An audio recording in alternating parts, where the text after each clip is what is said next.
Yo, what is up? Welcome into the show. Brand new edition, Sentell live on Facebook. You know who I am, the sensational Sentell Wiseman. And as you can see, I'm joined by my co-host tonight, who is indeed Buck Thomas. He's back in the house. Back again. Hey, Super Bowl bit too, man. What can I say, man? Great game last night. I want to congratulate all the Eagle fans, Matthew Harper, Brunson Jenkins, Alexander Tate, DeMarcus Banks, the rest of Eagles Nation. You know, me and my co-hosts, look, hey, we picked the Pats. We picked the Pats. So we got to sit here and deal through this and deal with this, and you know, we got to eat crow. Hey, Nick Foles was just outstanding, man. He was absolutely sensational. Eagles game plan was great. I mean, hey, you know, I tip my cap, you know. You can't do that but sit back and tip your cap when somebody goes out there and performs on the biggest stage. So much respect to all those guys. So, hey, you know, I'm going to turn to my co-host. Hey, you know, you in the same boat with me. We picked the Pats. You know, but, I didn't think that the Eagles could win the shootout with the Pats, but they did. I also want to send a shout out to my nephew, Jack Dennis, true Eagles fan. He been hollering all year. They were going to win the Super Bowl, but they did.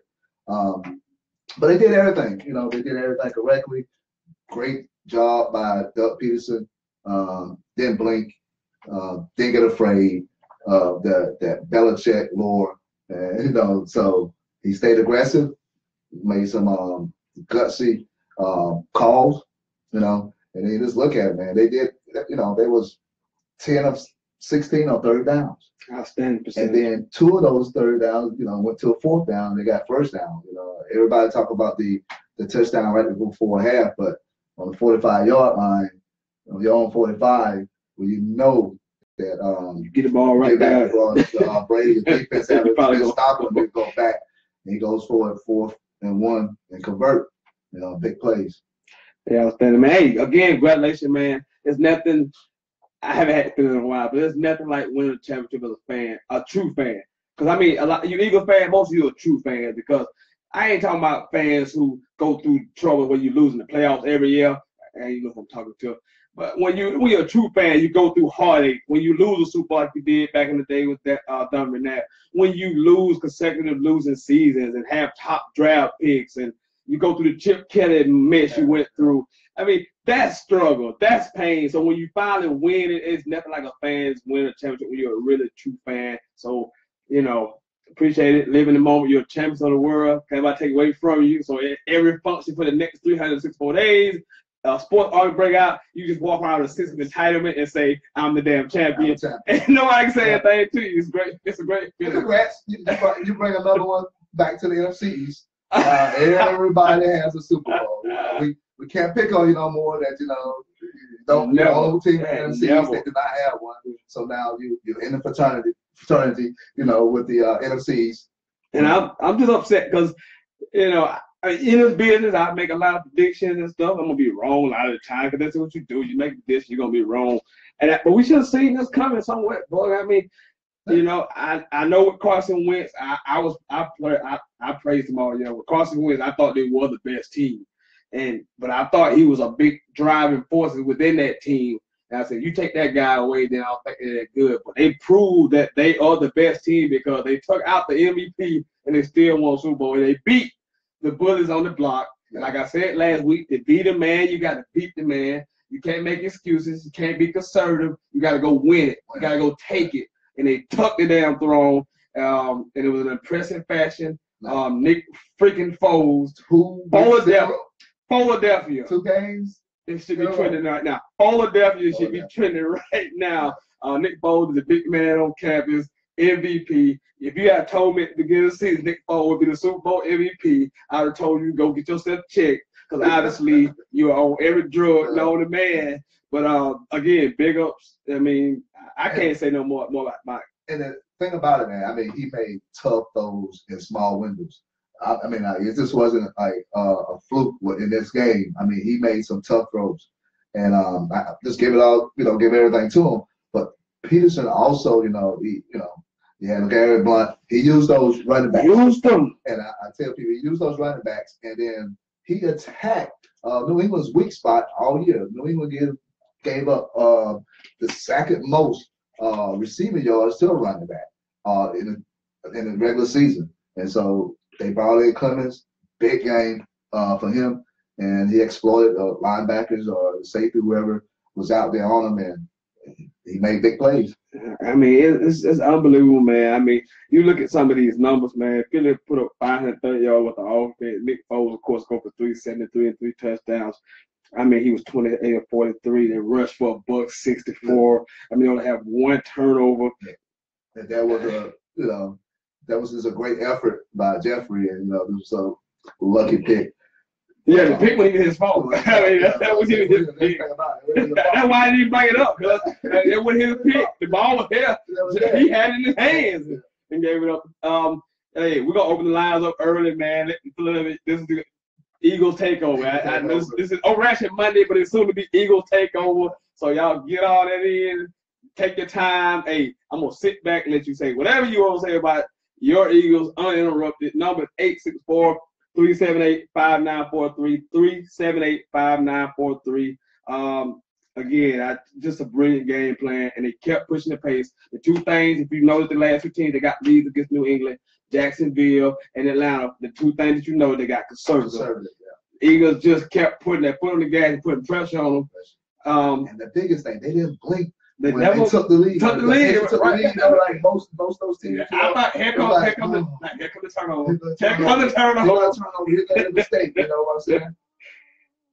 Georgia boy. All right, man. Eagle fan, hey, take your time. Yeah. Take your moment to bask in the glory of victory. I will not interrupt you to get your moment in. Have your fun. Talk all the trash you deem to talk. Go ahead. Take it away. Okay, first off, I just want to say, fly, Eagles fly. Everybody doubted us. Everybody said no way in the world that Nick Foles can step in and just take over and win these games and take it to the Super Bowl. Now, I want to say, granted, okay, Malcolm Butler did not play.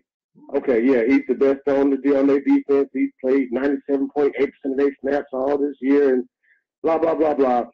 Like Tom Brady said, no one feels sad for them. We don't. Just Timberlake, cry me a river. I don't feel no sympathy for them. You want sympathy, you look at the dictionary between shit and syphilis, that's where you find my sympathy. Because, you think about it. We had Hicks, who was, basically our signal caller for the defense, gone. Jason Peters, Pro Bowl, left tackle, gone. People can forget about Sproles, great receiving back and return specialist, gone. And let's see, who else am I forgetting? Oh, yeah, Wentz.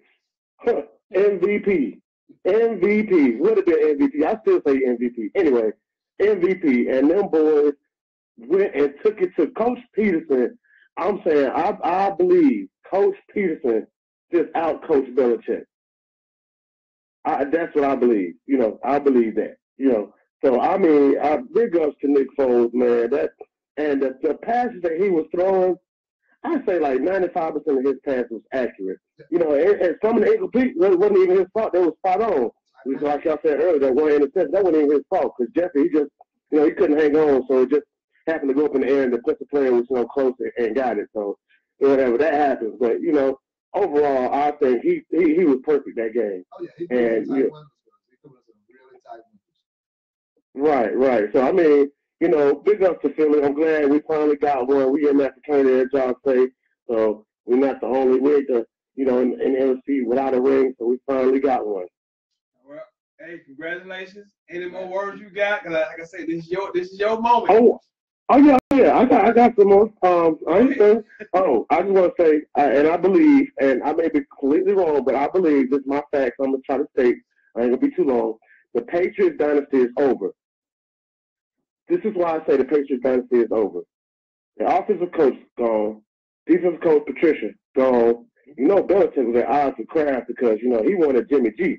He knew Brady was on his way down. Like Belichick is, even though I don't like the Patriots, Belichick is the greatest coach in NFL history. He knows the nuances of Tom Brady. He knows he's that Tom Brady, even though he threw for 500 yards in Super Bowl, he knew throughout this whole year that Tom Brady hasn't performed to Tom Brady level. So he knew that he needed Jimmy G. And when Kraft stepped in and said, no, trade him and keep Brady, that's when they got it high. So I think that the dynasty is going to be over. Not to mention, Gronk, he about thinking about retiring because that man had so many surgeries. He's like a damn pincushion. On some of the time he done got cut. And, that's pretty much it, because everybody thought my underdogs, they was going to lose Tom Brady to GOAT. Well, I just want to say my underdogs ate GOAT last night. So that's all I got to say. Fly, Eagles, fly. Salute, man. Hey, ain't nothing you can be. There's nothing you say. Eagle fans, you out there listening right now. You call in. Hey, you can say whatever the hell you want uninterrupted. I won't say a word to you tonight. This is your day. Thank you for calling in. All right. What? Hey, they like I say, when you beat the New England, and I said this last week, I picked the Pats. You have to get to 30. That's always my number for them because they only gave it 33 times in the playoffs. Belichick, Brady era. You got to get to 30. So my friend called me last night to get to 29. I say, let me tell you one thing. You're going to need at least 2 more scores to win this game. They end up scoring 41, but you have to get at least 30 to even have a chance. They got 41. Yeah. So congratulations again. I mean, they dominated time possession. It was 30. They had the ball 34 minutes. So, I mean, they just did everything you could possibly do to win a football game. I knew Brady would be great, and he was 500 yards passing, broke the Super Bowl record. I mean, I knew he would be outstanding, but I never thought in a million years they would give up 538 in yardage and 41 points. Yeah, I mean, the defense, and that's what you look at. The defense for the Patriots was, like you said, 530-something yards. The Eagles gave up 5-something also. So it was but one thing I want to say, man, it was a great Super Bowl game. I enjoyed every minute of it, and it was a great Super Bowl game. The defense wasn't that great, but the guy who led the Eagles in sacks all year made a big play because you knew when after Philly scored, and we all thought the same thing. we all sitting there go. We all sitting football back. I said, too much time for Brady. And that just was a great defensive play because Brady was, him and Gronk in the second half, really. They started getting on sync in the waves, man. They started. And even when all of this man said, you can't sit here and tell me everybody at home was thinking the same thing. They still gonna win this game. Yeah, they still. It didn't matter how well. I looked at my brother. I said, I say Philly is playing a perfect game, and when they lead, I say. But the Patriots still lead. They played a perfect game and they lose. And I still thought Patriots would win that game until that fumble. And like I said, that's why Philly did not blink. And I'll say, they did not panic, And so I got to give up to Peterson now. He really had a great offensive game plan. It was sensational. And it started out with a lot of RPO, but the Patriots was on there. They had a lot of people to the line of scrimmage. So they just threw that out the window and said, hey, let's go back to the same offense we run across the Wednesday. Hell, Nick Foles, Philadelphia, executed, and they just had a lot of weapons. They had a lot of weapons. Corey Clemens came in, big weapon. Aguilar. Once the Patriots made an adjustment and they put Gilmore on. Gilmore followed Jeffrey around. I was like, oh man, the Aguilar came through big. Ertz came through big. Aguilar had 9 catches. He was targeted 11 times, had 9 catches for like 84 yards. So he came up big. Like I said, Clemens 4 catches for 100 yards and a touchdown. And then, another thing, man, Blunt, Blunt had 14 carries, 90 yards, and a touchdown. Big touchdown run. Big touchdown run. And so, the guys came out, they performed, pretty well. They just didn't never blink, and it was sensational. They were sensational last night, man. You can't take them away from them. And this is an unbelievable performance by Philly, man. I mean, like you say, you gotta understand this team is like 3 years removed from the Chip Kelly experiment, where they basically rebuilt. That whole roster has been rebuilt. They traded all those picks to get Nick Foles. I mean, Carson Wentz a couple years ago. And you thinking how they gonna even find a roster? But the defense, is like they've been together a while. They've been together a while. I love this defense.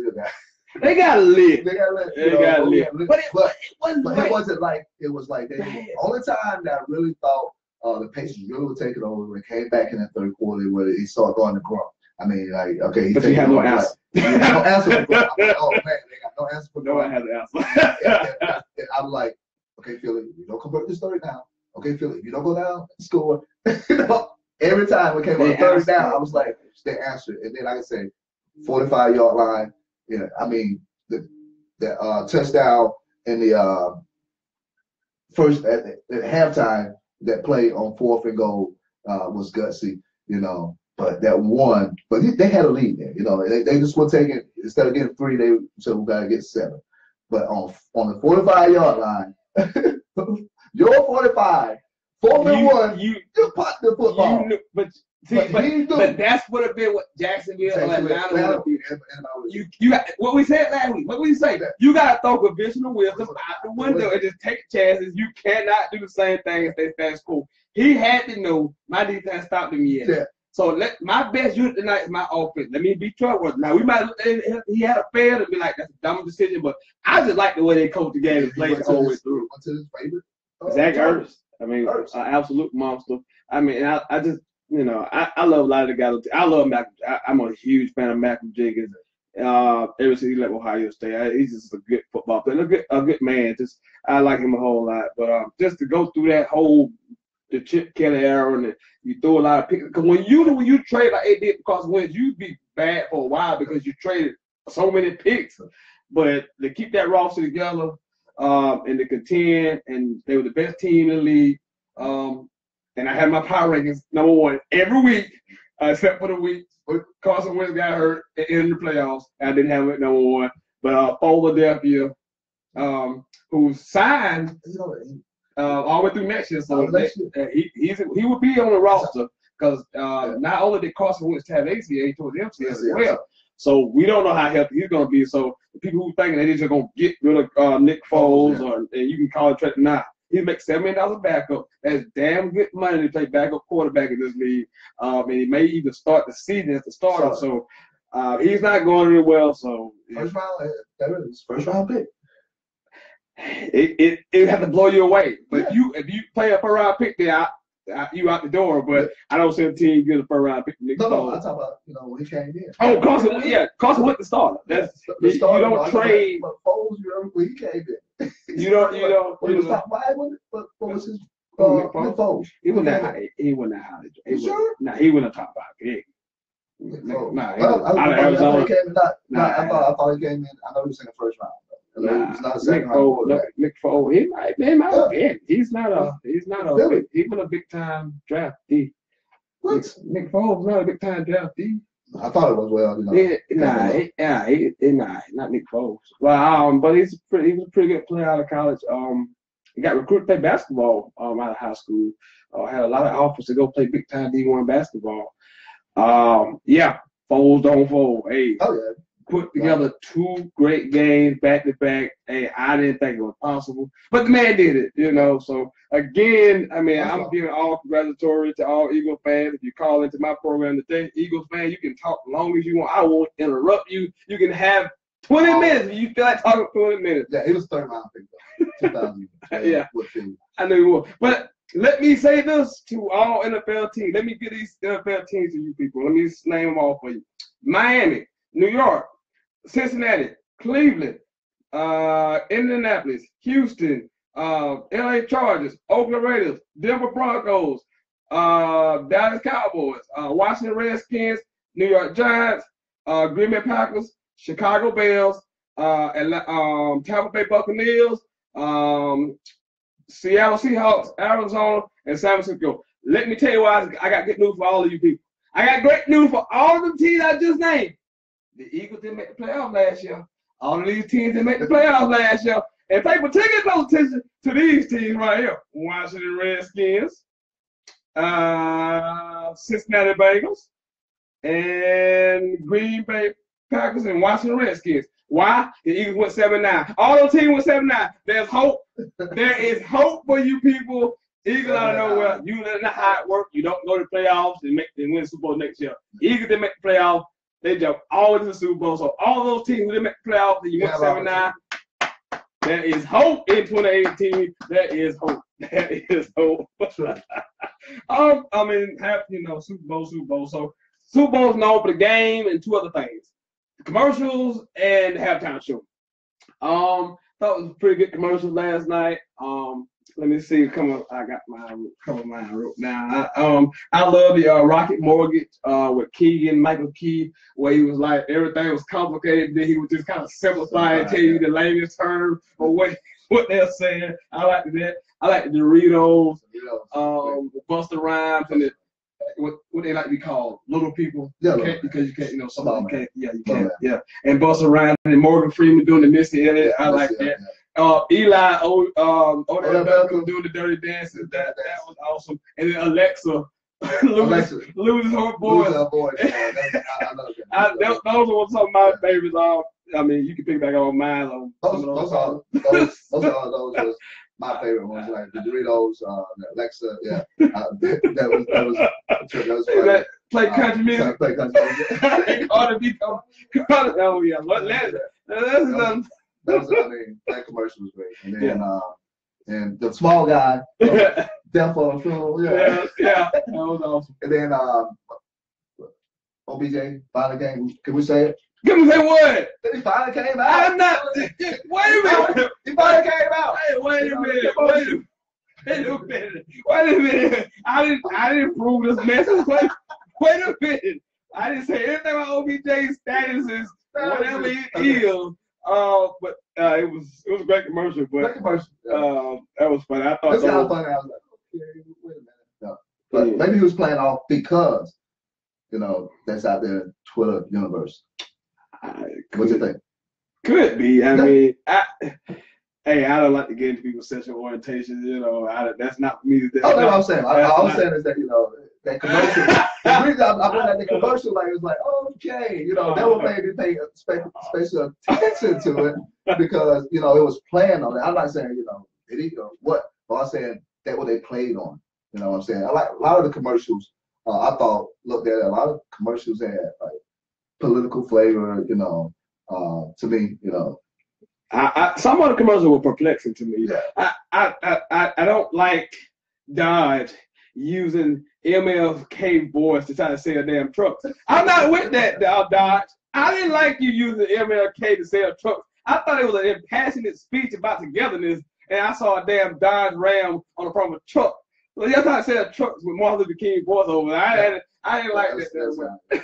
I didn't like the Eminem commercial was kind of funny with Danny DeVito. He said he's still short and all the fat. I thought it was pretty cool. I like some of the Tide commercials. The dude from the Old Spice commercial was in it.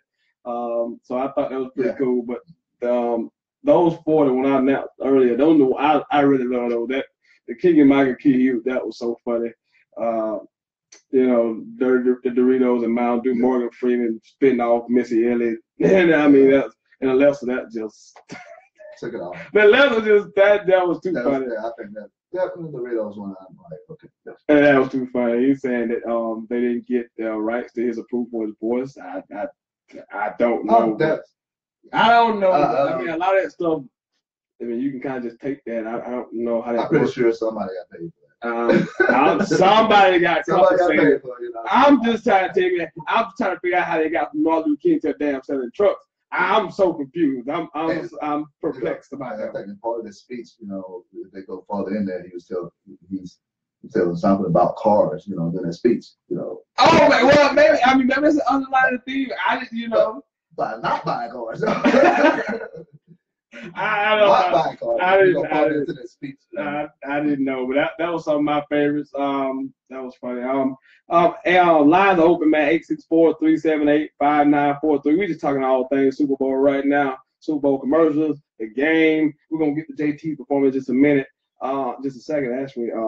So if you want to call in, talk about any of those things, 864-378-5943, 378-5943. Yeah, JT, you know, we talked about Bruno Mars last week. You get me, if you have a band, a rocking band in a jazz set, you get me every time. Yes. I thought the performance was outstanding. I heard a lot of people on Twitter didn't like it, and I'm trying to figure out what more could he have done for you to like the performance. What do you want? I mean, now if it's not your genre of music, then okay, that's fine. But for it being entertainment, I thought it was outstanding because he gave you everything. Crowd participation, dancing, you know, everything. You know, at one part I was like, okay, is he lip syncing? But he was dancing, you know, a lot. So performing. So that's one thing, you know, he performed well. And then when he got to the piano, he played, and then he was singing. I mean, that's voice. And then shout out to Prince. Yeah, I mean, I thought the song was like, perfect that he used to bring in Prince. I was like, he's gonna bring Prince in. That's the whole time I was thinking, you know, in Minneapolis, he's gonna bring Prince in, and he did. And then when they went out, to the stadium, and they had his symbol. You know, I think that was perfect. So perfect everywhere. I'm not gonna bash his performance. So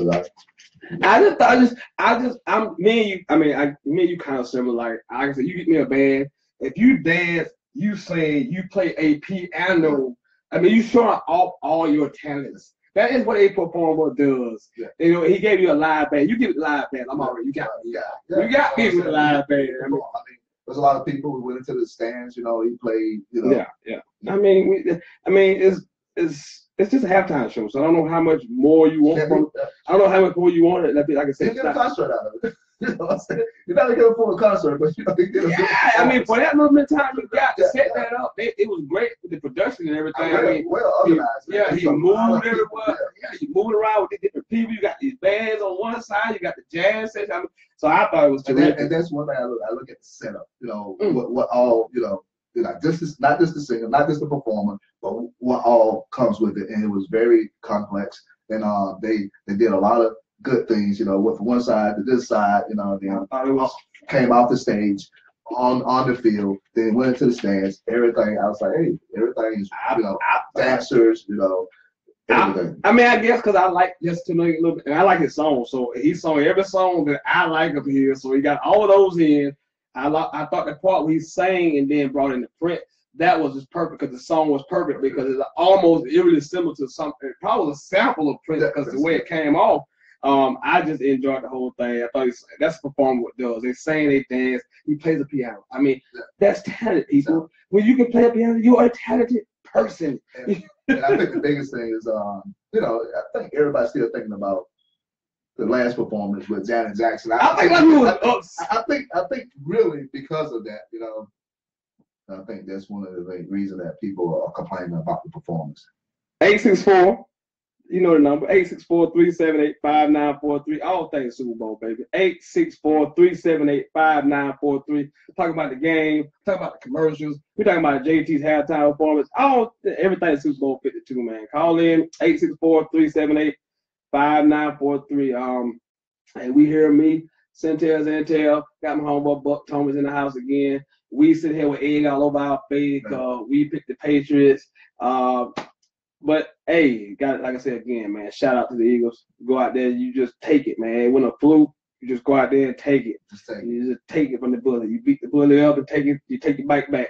Hey, Patriots fan, you call in too, you know, because I'm still questioning. I'm serious, you know. Yeah, I know. The Malcolm Butler decision. You know, I'm not saying that, you know, the game would have turned out different, but I still, you know, wonder what's behind that decision, because it can't be the performance, you know, like I said, because he played like 97% and not even just a good cover guy, but he's also a good tackler. Tackler. So one of the best defensive players. He's one of the best defensive players. Yeah. I don't want to be the guy who spread rumors, because the only report that I have is that Malcolm Butler broke curfew. Subsequently after that, there was some things that they say they found once he did report to curfew, after curfew rather, involving marijuana. So I'll leave it at that. I won't, I don't quote me on this. Don't say, don't go to any established organizations and say I said to. I'm just telling you what the only report that I have is that he broke curfew, and it had to be something bad if that is the disciplinary case. If it had to be that, but he said it just gave up on him. I can't believe that. It's hard for me to believe. I heard he was sick during the week. Don't know how true that is, but something has to be explained. If you're a Patriot fan and you know more than I do, and you have some insight on this, please give me a call, because we need to figure out why Malcolm Butler was not playing. Belichick out Belichick. You think he's the brightest guy in the room. Sometimes you think he's the brightest guy in the room. So did he do that? Because during halftime, the question was asked, and they said, we'll put the best player on the field, put us in position to win. Put us in position to win. I'm like, okay. So that's why they say they made the decision not to play him. I see Matthew Isaiah got some similar reports that I have. Say he didn't come to practice, he broke curfew, then came in smelling like weed. So he's obviously heard some that same news that I've heard from my sources. He has got wind of that as well. So when there's smoke, that's probably fire. Yeah, but my question is, why dress him out? Why play him on special teams? Can he play special teams also? But you only got a 49-man roster on game day, 47, so you might need the body. Yeah, so you might just need the body. I don't keep the body, but I'm still up. If I don't let him play special teams, I don't let him dress out. I'm sorry. We'll deal with it later. He's going to play. I tend to agree with you a little bit. I think that he certainly could have been used last night. You give up 500 plus yards of offense and 41 points, and your best defensive player on the bench. He certainly could have been used. Sentell, y'all know what this is. 864-378-5943, talking all things Super Bowl. If you're an Eagles fan and you're watching and you call in, you have unlimited time to talk. I will not interrupt you at all. Take your moment to shine. Take your moment to stunt. Whatever you want to do, the world is your oyster. Just call in. You can say whatever the hell you want. I won't say a word. To all Eagles fans, again, congratulations. First Super Bowl title in franchise history. So long time coming. Long time. Broad Street was absolutely insane last night. Like I knew it would. Nobody parties quite like people in Philadelphia party, and they had to have a reason to party in a long damn time. So you should have knew. Did they climb the pole? Oh, they are the poles up. They was yeah, what climbing up on you can't stop what's in the heart. So they did pole dance last night. They were pole dance. I see some stuff on Twitter I won't even repeat. What I saw on Twitter, something I saw on Twitter, but just well deserved, man. You earned it. So I just didn't hope nobody died last night. I'm all for partying. Just don't nobody die for partying. Okay, let's all get home safe to our family. That's what we want to do. Okay, another phone call. Yes, caller, where you calling from? What's your name? Yes, see, I got to rep for my Eagles Nation again. See, I see you not getting some calls, and I'm going to rep for my Eagles Nation. Wait. Okay, listen. About that play call when they said that Zach Ertz, it was controversial. I don't know what was so controversial about it, because he took 3 to 4 steps, so he wasn't a receiver anymore. He was a runner. I say that to say this. They cheated the Steelers because that same kind of play is what I forgot the guy's name. It was the same play. It was the same play. He turned and fell straight down to the ground. He made a football move, so you no longer have to control the ball. As long as the tip of that ball across the white part of that plane, it's a touchdown. He was not a runner. He wasn't a runner. He wasn't a runner. That was he was not still the a same receiver. play. It was a different play. That play last night. He made a football move. No. The rule is to be a runner. So he made a football move. Yes, he was not a runner. He's got to complete the catch. That's where everybody misses the point. He's got to complete the catch. Absolutely. He did not complete the catch. It wasn't anything like he was a runner and anything. He didn't complete the catch. Ertz completed the catch and ran. He completed the catch and ran. That's a totally different play And so the Steelers didn't get cheated on that. He did not complete the catch, and that's the biggest thing. The same way with Dez, you know, it broke my heart, but the rules did not complete the play. Same thing with in Detroit, you know. With, Tate. And I see Keith Dennis, you know, said that he didn't think that Malcolm Jenkins is like Brian Dawkins. I think he is. I mean, did y'all see that hit he put on Cooks? And that was a major turning point of the game too, because Cooks was basically out of the game for the rest of the game. He put him out, and it was a legal hit. I love that, and I love the physicality, and I love that he put old boy to sleep because I play safety, so I appreciate somebody getting knocked out. But let's pump the rest of this Brian Dawkins stuff. Brian Dawkins just got Brian Dawkins. If you didn't miss Saturday, was just elected to the Hall of Fame. So let's pump the brakes just a little bit on him being Brian Dawkins. Okay, sir? Well, he's Brian Dawkins like. I ain't say he's exactly like. He reminds me of Brian Dawkins in so many ways. He's a poor man's Brian Dawkins. I think that. Anything else, Mr. Eagle? I think that. But then Patrick Chung, he should have been out too, because when Jai was running, you see how he did the little sleep thing? Because but they put him back in the game. He should have been a concussion protocol too. Yeah, but they already were playing Malcolm Butler. They didn't have too many defense players. They didn't have too many defense players. You know, yes, he was asleep. That's all right. He was asleep, and he came back in the game. Yeah, he was asleep. He was knocked out. You know, in the first half, I really thought Rock was still suffering from concussion. You know, he was sluggish. I do it too. But then, oh my God, third quarter, I was like, no, he's freaking uncoverable. I mean, he's 6'7", 250, 260. He's uncoverable. Linebackers is too slow. Quarterbacks and safeties are just too small. I mean, he made a play. He was a lot of a receiver. He made a play last night against one of y'all little nickel corners, and I just felt bad for the little guy. I'm like, who is this little kid? Not Darby. Like it's another guy. I can't think his name. Might be Robinson. He split to the left and he caught like a hit, like a combat route. And this little guy was just dangling. I'm like, really? It wasn't even fair. I was like, this ain't right. That's the reason why I say the Patriots are in trouble. They no longer be a dinosaur, because I really believe that Gronk is going to retire. He tired of all his surgeries and all, you know. I agree with that. That report kind of came out before the game even started. That would not shock a lot of people that if he did retire, and then he kind of confirmed that after the game by not committing to next year. I'm kind of like you. When you're that big, you kind of fall to that Shaq, LeBron, where he takes a lot of pounds and he's taking unnecessary shots. But it's starting to add up. He's like, man, I mean, life out of football. But then the question is also, even though Gronk, you know, with Brady, you know, I'm sorry, you know, but Brady still threw for five, and Eagles fan, I know. Yeah, and big up to Chris Long, because you know that man and Howard Long, that man gave us his whole salary for the whole year. Yeah.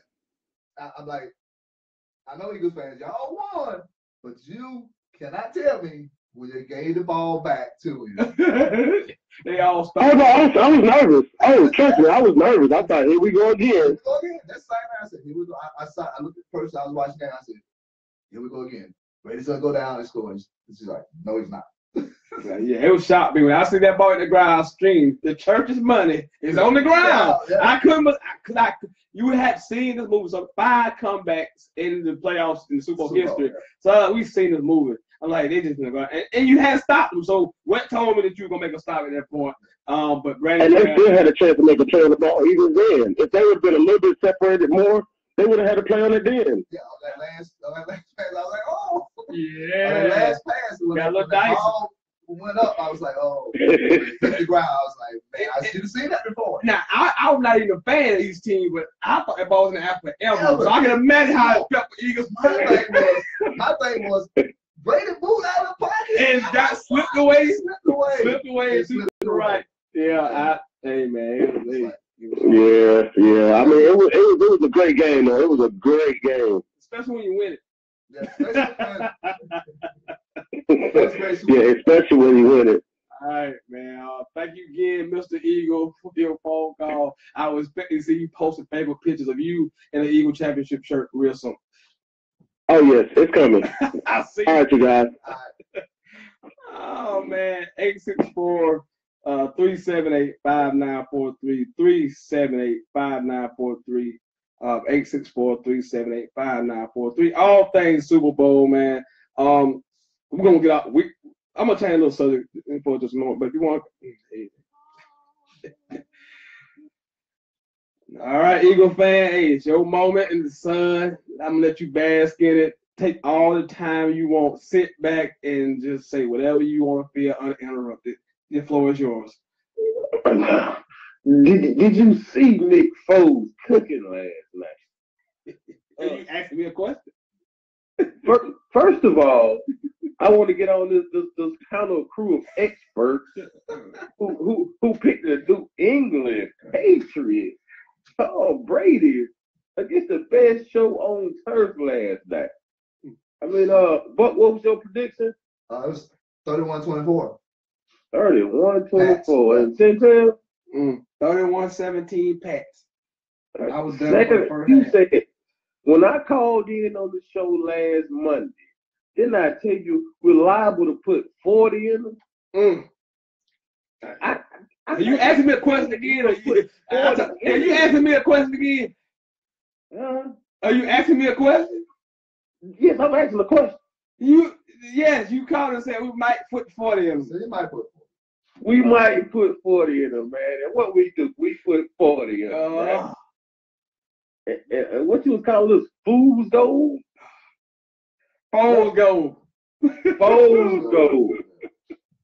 You better put some respect on his name. I just called the man Philadelphia. He's the mayor of Philadelphia right now. He got the key to the city. Key to the city. And you nigga got to pay for a Philly cheese. They could day to day life in Philadelphia. Yeah. Malcolm Jenkins, oh my God, was that 1990 football he played last night?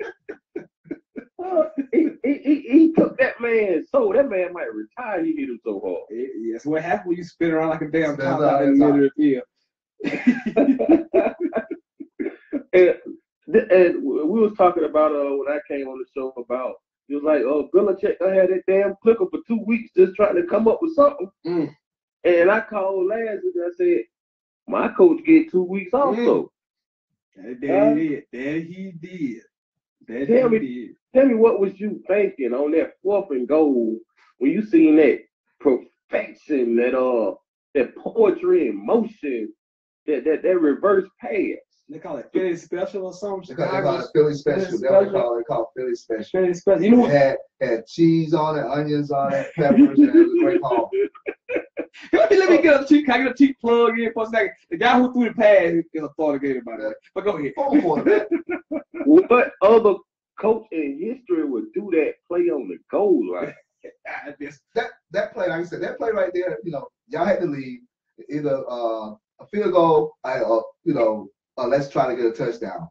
Great play call, but like I say, the biggest one, 4th down play call for me was on the 45-yard line. Yes. Your own 45-yard line, 4th and 1. Majority of coaches and everybody would punt that football. They didn't hesitate. He didn't hesitate. They didn't wait for the punter. They didn't call the space until he punted. Everybody else was going, we running this play right here. Yeah. And Nick Foles threw in a tight window again and hit his favorite guy, Ertz. So to me, that was the biggest one. Even though that touchdown, at halftime kept down with the momentum, but I think that right there really showed that he was going all out to make sure that he bring that Super Bowl trophy back to Philly. Absolutely.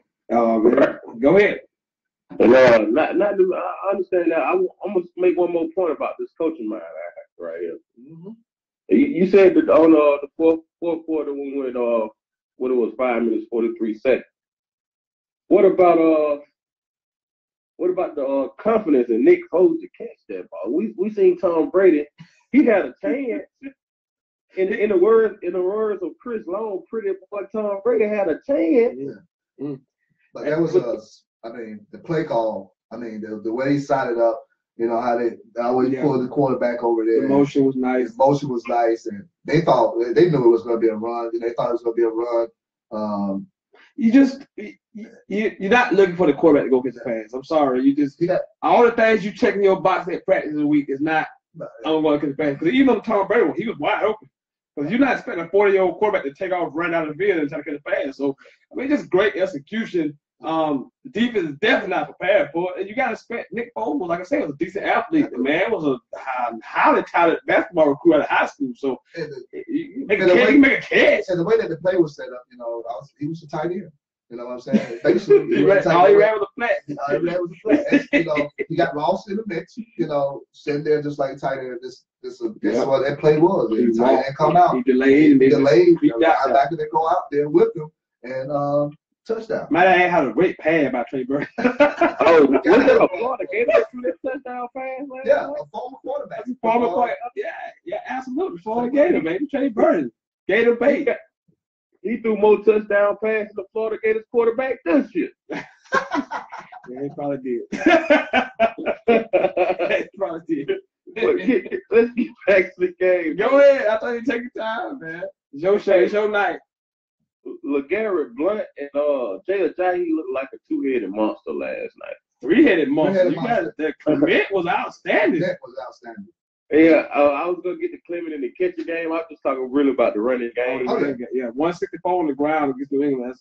That's it. Anything over 150 would do. McLaren had 14 carries, you know. Okay, and we got another special personal connection to this game last night. We had Alshon Jeffrey 1-8 football. 1-8 football scored a touchdown. Yes, sir. We saw him in close and personal. Yes, sir. In high school. You know, I called in last week. I said I need to turn Brady over twice to win. First of all, my defense, they played terrible all night. But that one play, even though Fletcher caught some double team, man, it was brutal. I seen it coming, man. I seen my man swipe because he had been bull rushing him all night. He finessed him that last time with the swim move. It was just no tuck rule this year, by the way. Yeah, it's the play that sealed the game. But the Nick Foles play will be the defining play of Super Bowls to come. That will be the defining play of the Super Bowl and many Super Bowls to come. You'll see it over and over on montages everywhere. That play will be played over 100 times in our head. But the sack fumble will be played a lot of times in Philadelphia lore, because that's the one that sealed it. All right, and my question for both of y'all is, of course, this is the end of a dynasty, but is this the start of a new dynasty? My quarterback is 25 years old. Hey man, it's tricky, man. Dynasties are tricky, man. That's why what New England has done is so great, because it only take a few things to derail this thing. One thing you got to be is selfless, like the Brady's have been. Brady has been selfless because he's taking less money every year just to keep a roster intact. What happens is, you look at Seattle. We thought Seattle was about to run off 3 and 4. And as soon as what happened, Russell get all this money. So guess what? You sacrifice it somewhere. Now guess what sucks? The offensive line, they can't run the ball anymore. Defense has got old. They one that has closed shut. And we just thought, hey, this is the it team. Look how quick that closes. So I hesitate when I start getting to these dynasties, because it doesn't take much to just shift. The football teams come from out of nowhere every year. It's such a quick turnaround. Parity is so irrelevant. Look at your team. I mean, 79 is a Super Bowl champion. So I don't get caught up in dynasties. You got to look at it right now. The NFC got pretty good teams right now. Absolutely. Pretty good teams with pretty good talent and pretty good quarterback. So dynasty, I have to wait to see. I'm gonna tell y'all this because I know y'all not big on the Eagles. My highest paid player is Fletcher Cox, defensive tackle. We know this. My receivers, we locked in for. We got Alshon for 3. Hurts still on the rookie contract, I believe. Wentz on the rookie. We have to pay absolutely no. We're gonna let Jason Peters go this year. So he been there with us, but we gotta let him go because Big B done stepped up in his shoes. But we don't have to pay nobody this offseason, and we're gonna get a first and second round pick.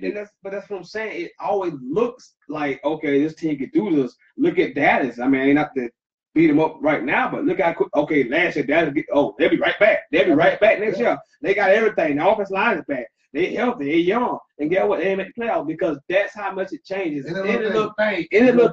I don't like these guys, especially in football. I told you about Seattle. I know for a fact everybody thought Seattle was about to run off 3-4, because the same way you're talking about, Russ was on a rookie contract. They didn't have to pay nobody. All they money was on defense. And get what? Once the guy paid, lose the offensive line gone. You got no running game. I mean, it just changes so fast because get what? You got to pay Zach Ertz. You got to pay Carson Wentz when the time comes. That stuff happens. And, you know, you pay Ashton to get by the money, too. So, I mean. And then the thing about it is Foles, you know, even though you got Carson Wentz, Foles won the Super Bowl. You know what I'm saying? Foles ran off those 2 games against Minnesota and the Patriots. And I love Foles. I love Wentz. Right. Now, coming back off an injury, coming back on a 3rd-year quarterback, you know, because Foles been since 2012. Foles been in the league, you know, was with Philly, you know, played up in L.A. So he's been around, played with the Rams. So now, do you think Wentz will be able to duplicate that? Yeah, Wentz is a great quarterback. You know, he was having a great season. But still unknown. You don't know how people perform in we don't know what he'd be like in the playoffs. We just don't know.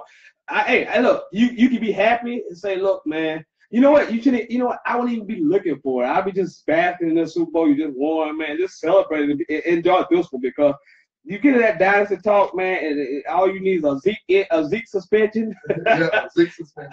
Russell Wilson signed a big contract. You can't sign no players. I mean, it's not like basketball. See, basketball is not. You build in contracts and players don't get hurt, and you can almost have a foregone conclusion. If you got the 3 or 4 best players in the team, you're gonna be in the playoffs every year. But football is not like that. It's just anything is Mr. Chemistry. And then if you're talking about Philly being a dynasty, you're talking about dominating the NFCs. You know what I'm saying? That's gonna be tough. Because you know, not just saying that the Cowboys do there, you know, but it's the rivalries. You know, when Philly play the Cowboys, it's a rivalry. When Philly play Giants, it's a rivalry. Absolutely. When they watch the rivalry. All those games are rivalries. So when you start talking about a dynasty, you gotta think, well, I'll be able to dominate the NFCs. The reason that New England is always there is they have dominated the AFC East because it's been so bad. And that's just the bottom line. You talk about Miami, you talk about Miami, you talk about Buffalo, and you talk about the Jets. You know, I'm sorry. That is an easy division. I'm sorry. Yeah. So I mean, you can talk about it, but I would just enjoy it, man. I mean, but you know, dynasties, man. That's why what the New England has done is spectacular, man. It would never be duplicated again. 12 conference championships, 8 Super Bowl appearances. It would never, ever be done again in our lifetime. Well, that's why, like I told you last week, we play the game and we're gonna see. I mean, absolutely. I'm not taking that from Nick Foles, not taking that from Carson Wentz, but that play calling, that offensive scheme. The Doug Peterson got out there, man. I believe that has a lot to do with both of the quarterback's success. He's taking the quarterback and molding the offense around. But again, the last 2 games, he straight opened up the playbook. The offense has been running. He's been running the NFL for a while. Yeah, he's on the. That's Andy Reid's offense. Andy Reid's offense. Exactly, Andy Reid. I'm with you. Yeah, that's his offense. He's been running it for a while, so it's been there. It's out of Kansas City. It's there. It just was the execution and also, the guts. The aggressiveness. They maintain aggressiveness. Because, like I said, the GOAT still put up 500 plus something yards, and you just felt like, oh man, no matter what. After they came back in the 3rd quarter, they got the groove going. Even after that great play y'all ran before the half, you kind of forgot about that because now here comes Brady but I wasn't nervous at all. But the fact is, I have an attacking offense, so I was like, you know, we up 10. I'm really not with y'all because we showed you earlier this season, man, and we can embarrass you. We're gonna embarrass you. But you also showed that you can only score 12. You also showed that you only scored 15. Now, I know y'all won. But you cannot sit here and tell me that you watched that football game when Brady got the ball. No way. That you were not nervous. No way. I'm sorry. I'm not even a Philly fan, but last night I was you talk about that last drive? That 2 minutes when they had the ball 2 minutes to go. I'm telling you. On that fumble, remember y'all was only up. It was only up by 5. Yeah. He was only up by 5. And before that fumble. You had to stop Brady all game. You had to stop Brady all game. When you gave the ball back for 2 minutes, you had to stop him all game. You can commit a lot of things. But you can't get busy. You weren't nervous. No, I knew for a fact my defense was gonna make one They play. made one all game. All game. Exactly. Come on with the lies, Like man. that, man. You Hey, know, there's one thing to believe in your team. Hey, because if you thought that, you should play the lotto too. hey, Because maybe even after you went up by 8, I still thought they was going to have a fifth out of game. I still thought they was going down the field and tie the game up. at the end of the day, you know, offense sell tickets, defense win championships. Now I know he was killing me all night, but I knew I thought it was gonna be such a cop though. I knew somewhere at the end of that game, my defense was gonna show why we've been a top 5 defense all year. We've been turning people over all year, Top man. five, You know, and just go back to earlier the game. I really think we should have been worse for the fact when Alshon Jeffrey tipped the interception back inside. Yeah, that was another 7 right there. Now, if you had told me you were nervous if y'all was down at ball offense, I would believe you because you're right. They had stopped you either. But they say you weren't nervous when Brady got the ball back, when every win he had in the Super Bowl had required a game-winning drive, and you hadn't stopped him all game, and he had just scored the last drive of the ball. You can't sell me on that. I'm not listening to that. I ain't listening. Y'all won, but you we didn't blitz him at all last night. Nobody. It's hard to blitz. They blitzed him a couple times and he made them pay, but you can't blitz. It's hard to blitz. Both quarterbacks was clean all night. Both quarterbacks were clean all night. You know, the offensive line for the Eagles did a great job also because this only like late in the fourth quarter. You know, the old man Harrison put a little bit of pressure on, but most of all, Foles was clean all night. Yeah, I thought both teams. I mean, it was a tremendous game, over 1,100 yards, the most in Super Bowl history, had the most in playoff game history. They had broke that in the third quarter. I mean, it was unbelievable. New England, Brady did 505, put up a bunch of yards, put up over 600 yards against 600 yards, but it wasn't enough. At the end of the day, to me, the game, like I say, I know it will come down to what could Nick Foles do against Brady's defense. I mean, Belichick's defense. He more than accepted the challenge. He stepped up and delivered all the goods. The one pick he threw, like I said, that was on Alshon Jeffrey. The ball actually hit him in his hands. He had it and then he lost it. But nothing. I can't say anything else about Nick Foles that ain't been said. I mean, he was just sensational. I mean, he brought it, and they kicked ass, and they're the world champions. They're the football world champions. So, congrats again. Well, I think we should definitely trade Foles this offseason.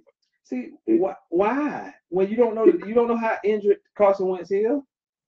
For the fact that his value is so high, so we only got him on a 1-year contract. He got 1 year left. Sell me $1 It's a lot for backup. Let's say we don't trade him this offseason and trade him before the trade deadline. We have to get rid of him because he's gonna leave anyway. But why would he do that? He's like LeBron. He's gonna leave anyway, so we might as well get something for him. I just want to get rid of a guy that won a Super Bowl with your quarterback injured. Now Carson Wentz was healthy, which would be stupid because he would never be in a position to win a Super Bowl because Carson was healthy. But you got a guy who tore an ACL and an MCL, kind of similar to an RG3 injury, and you know he never was the same again after he did the same damage to his knee. So why would you even get rid of him when he probably gonna start the season as your starter? So I mean, I understand having to buy you and trying to get some pick for him, but your roster, like you said, if it's still intact and current as it is, why would you make that trade? Maybe he would come up Brady. You know, that's how Brady. Yeah, right. It happened. And you know what I'm saying? And he ran off. You want to talk about a franchise? A dynasty. You know, it happened. It happened. But I would be banking on Wentz. I love Wentz, but when you're a mobile quarterback and you tie ACL and MCL, you don't know. We assume he's gonna come back the same guy, but you don't know. I would have that insurance policy sitting right there to know that if he struggles, I can turn to Nick Foles. He can get me through the rest of the season. Then after this season, I make a decision. Now he got experience. RG3 wasn't. Huh? You know, RG3 was a runner, man. He wasn't a passer like that. But Wentz is, I'm not. Of course, he's more a pocket guy, but he uses his mobility to make a lot of plays. Of course, but he's not looking to run the ball. He's not. He was a pretty much running. Now Wentz will get out there and scramble a little bit, but he's not. That's not his second option. It's more like his fourth option. But I'm I'm not just saying in a sense of ACLs and MCLs is just based on your shoulder you're running. I mean, that's a lot going to your drops and your steps also. I mean, you just might not ever be the same again. How do you bounce back mentally? Can you stand in that pocket knowing that your ACL is in danger of getting hit? I mean, that's a lot that plays into this. I mean, it ain't just the physical part of it; it's a mental part of this too. I understand. So if he's gonna come back with a point to prove, because technically he's not a Super Bowl quarterback. Mm-hmm. Well, he threw more touchdown passes than Tom Brady before he got hurt. Yes, he did. And he was my MVP. Went Sylvania. Yeah, low turnover rate, man.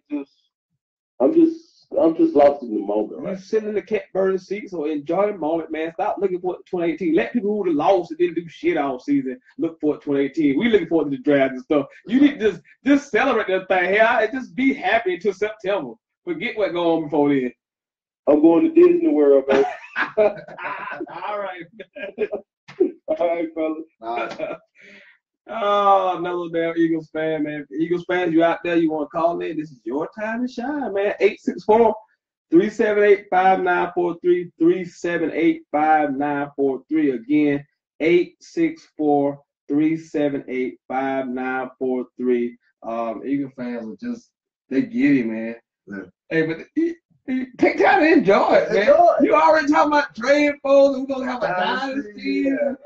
I mean, hey, this is not the, back in the 70s, the Steelers could get all the players they wanted. The 80s, the 90s could get all the players they wanted. The 90s, the Cowboys could. The free agency has changed everything. And one thing about it, a lot of these players now got Super Bowl rings. So now what they're looking for. Money. You want to get paid now. You don't care about the ring no more. Once you're a champion, we just want to get how much money I can get. People go to the damn Browns and they get max dollars in the NFL because they know guaranteed contracts. So that changes a lot. If there was guaranteed contract, you wouldn't see the movement. But NFL built this way to have parity. They like to have teams that come from 4-12 and be playoffs and Super Bowl because Long won a championship with the Patriots last year. Black won a championship with the Patriots last year. Guess what? They just won with Philly. Absolutely. These services might be required somewhere. Hey, that's how it works, man. Hey, that free agency has changed the NFL believes in parity. And I mean, I like it. But that's what makes what Newman has done so special, man, in this free agent era. But again, that's a lot of credit to Brady, man.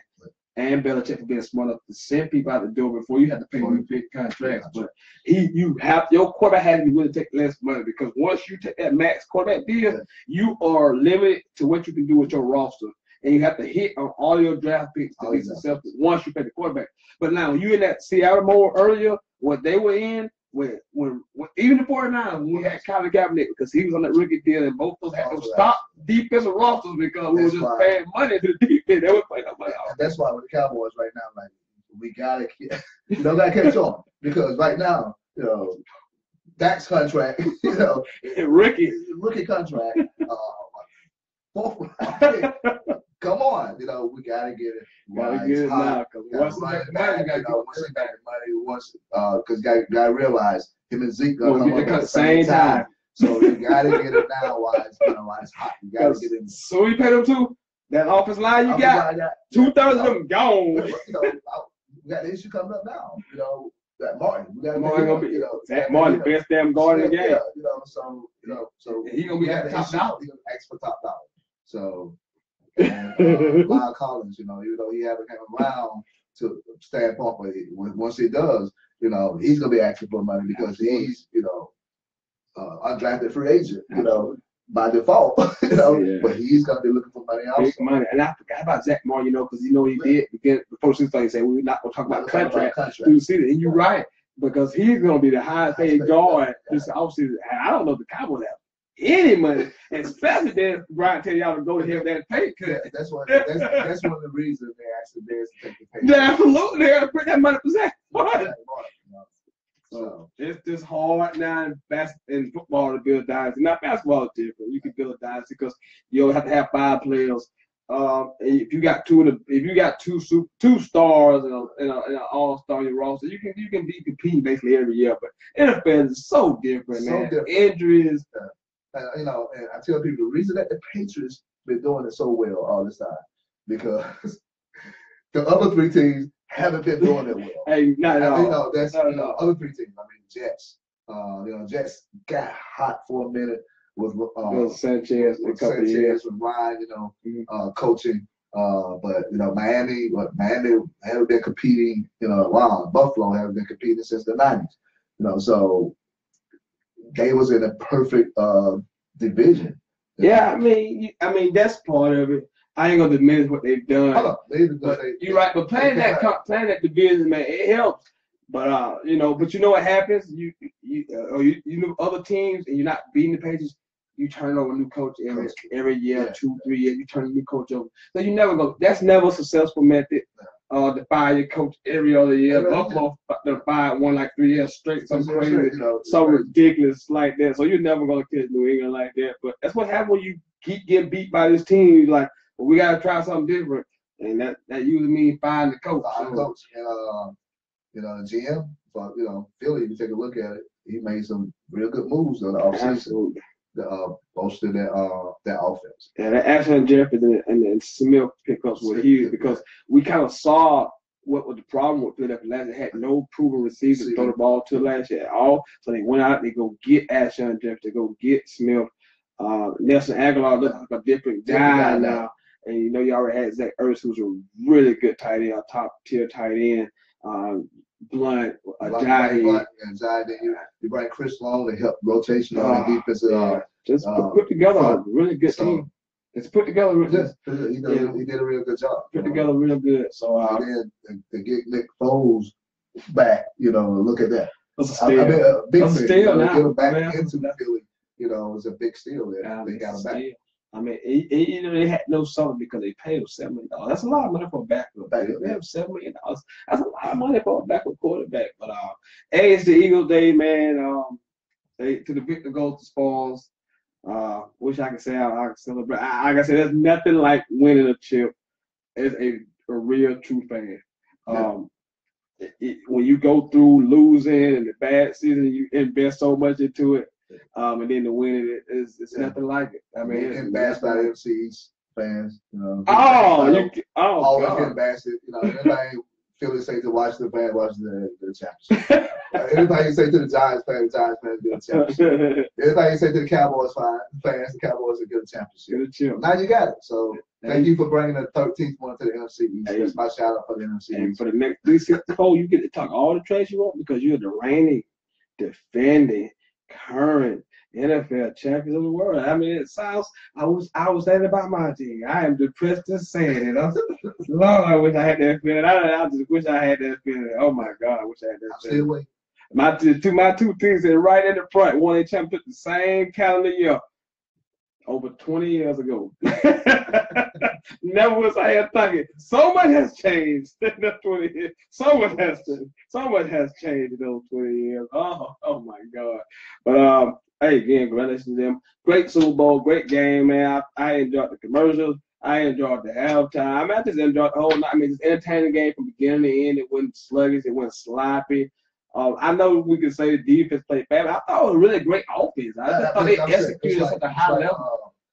Offense, just kept moving. They was executing at a high level. Plays clean, no penalties. They let it play, and so that was a good thing. No yellow on the field, so we can start this conspiracy theory again about New England. So it wasn't that many penalties. They just executed well. So New England had like one penalty 3 games. So that's crazy. But what happens when you have a team like Alabama? I mean, referees are human, and let's be honest, it's just a human nature to the element game. You think it's so good. You're like, if they make a mistake, they have to have done it right. So it's like they could have done it wrong, and they did it so right. So I mean, just a human element to it. But I'm so glad officiating to me didn't have a part in the game at all. Philly just went and took it from them. So there's no crying about it. They took it on the field. No calls that just drastically changed the outcome of the game. They just went out there and they took it. And you're right. We do got hope. We do have hope. The 49ers do have hope because I am all in. I got a good call on Jimmy G. I'm all in. Will y'all keep him, though? Oh, he about to get a lucrative, nice contract. I think he'll stay here. I think he's with offensive coordinator. Head coach. So that he'll probably say that. Oh, absolutely. And I will be sitting here with a Gold Rush jersey on number 10 for the first show of the next football season. I will have a Jimmy G jersey on. I am all in with my home country. I love my quarterback. So I do have hope. But, you know, it's been a while. That time, 96, that time went to the Super Bowl. Pittsburgh. I have been to one this millennium. It's been a while. God. It's good. Oh, with the free agency, I mean, the game just it done changed. It done changed so much. So. And I'm sorry, but if you're in a weak division, I'm not even gonna call it. You know, when the Cleveland Browns and I always picking first, and Cincinnati Bengals picking second in the draft. I mean, but that's what happens when you see. I don't have to do that because you know you get good and you just you beat down those teams. Like you just Pittsburgh over the years just beat down those teams. They just make those teams bad. Everybody else beat those teams. I mean, you beat them down so bad, you just change them all. It's a dog. It's always gonna be a dog somewhere in the conference division. I know, you know, Super Bowl weekend. You know, this past. I don't know. We discussed. I think one of the great class. Hall of Fame. Oh yeah, we're going to touch on the Hall of Fame a little bit. I think one of the best classes ever. I mean, Brian Dawkins, Terrell Owens, Randy Moss, Brian Urlacher, and the great Ray Lewis all go in. I think it's one of the best classes ever. Yeah. 3 of my top 6 all-time favorite players in this class. Yeah. 3 of my 6 favorite all-time players in this class. Ray Lewis, Terrell Owens, and Brian Dawkins. They're my all-time favorite players. I mean, takes on the Hall of Fame. Your thoughts? Yeah, great class. Like we discussed, with T.O. get in, you know, and will Randy Moss be a first ballot Hall of Famer? And we said, well, they're not gonna let both of them in. So I was leaning toward that T.O. getting in. And then as we discussed it, they decided, hey, if we put Moss in, there's no way we could put T.O. in. And you know, for Randy Moss to be a first-time Hall of Famer at a receiver, it's only the second first-time Hall of Famer for a receiver behind the great Jerry Rice. And you know, Ray Lewis, no brainer. No brainer, locked to me. Locked down, you know, one of the greatest linebackers ever played the game. And I told you earlier, I was surprised. I was pretty sure that he was going to make it. And then Brian Dawkins, of course. Love B-Dog. That's who I emulated my game at safety. I hated him. That's who the guy I looked up to. When we played Philly, you know, great safeties. Just emotional leader. I mean, just absolutely great. The passion he played. You know, Ray Lewis at safety. That's basically who he was. Ray Lewis at safety. I mean, the city fed off Brian Dawkins. You watch some of those old NFL film of him hunting up the guys. I'm like, you want to put on a damn uniform and go out there and hit somebody. I mean, for real, he was inspired anything. I love Brian. That's who I model my game out there, safety. I want to be that guy so bad. I want to play that ferocious and be that. He just embodied football. Like that guy would probably play with 2 broke legs and a broke arm, and he was still out there playing. I mean, he's just sensational. So I was overall happy with the class. Brian, like, I mean, you could have went in with that with me. John Lynch could have got it. I mean, I would maybe took the guards, maybe, but long as T.O., which he shouldn't have to wait this long. It's a joke, but I'm so happy for T.O. Glad Randy Moss got in first ballot. So all this nostalgia about off the field and I don't care about that. We've always been taught that the Hall of Fame is about numbers. We've always been taught that. I posted, you know, it's incredible how, you know, a lot of the hate that really came from to T.O. was about his celebrations. Yeah, celebrations. You know, then later on it started. He was a counselor in the locker rooms and stuff. But first it started by his celebrations. Now look what they're doing. Celebrations. I mean. It's fun. It has some of the most classic celebrations. Absolutely. Most classic. His stuff is top. If you got a top 10 celebration list, he would be like 6 in the top 10. It would be T.O.'s celebration. I had so much fun watching the season this year. All the clever stuff the teams came up with. I thought it was some creative, very creative stuff. And I'm glad we kind of talked about season in retrospect because this is the first day with no football. This is the first Monday without any active football until August when we get preseason NFL. Sure. So 7 months 7 months. But hey, don't worry, no fret. Sentell will be him. One show a week. We'll get more NBA season, and we'll get to more college basketball. Pitchers and catchers report real soon. My boy Tiger is back, so I'll be having some golf coverage too. But I'll be here, and as long as I can, add my body, I'll be here. I know you Southerners don't care about college football, but hey, NBA, college, hey, I have guests on. We'll talk about basketball. The NBA is warming up. Hell yes, I like to get to it about now. All-Star break time. That's when you can start to see what's going on. It's perfect segue. I told you, man, every time we need to be in TV, man. Because that's a great segue. We're gonna talk a little NBA because that was a game of the weekend on Saturday night. ABC primetime game. The Houston Rockets went to Cleveland for a basketball game, and it was over at halftime. The final score was 120-88. They led 65-39 at halftime, so essentially the game was over then. We talked about Cleveland last few weeks on this show because something's definitely wrong. And I guess for the first couple weeks we thought, well, it's Cleveland. They've done this before. They'll just turn on the switch. I'm here to tell you because there ain't no switch with the roster. They're old. They're slow. They're unathletic. I think LeBron James is soaking a little bit in his feelings. I really believe that. I think he's the worst month.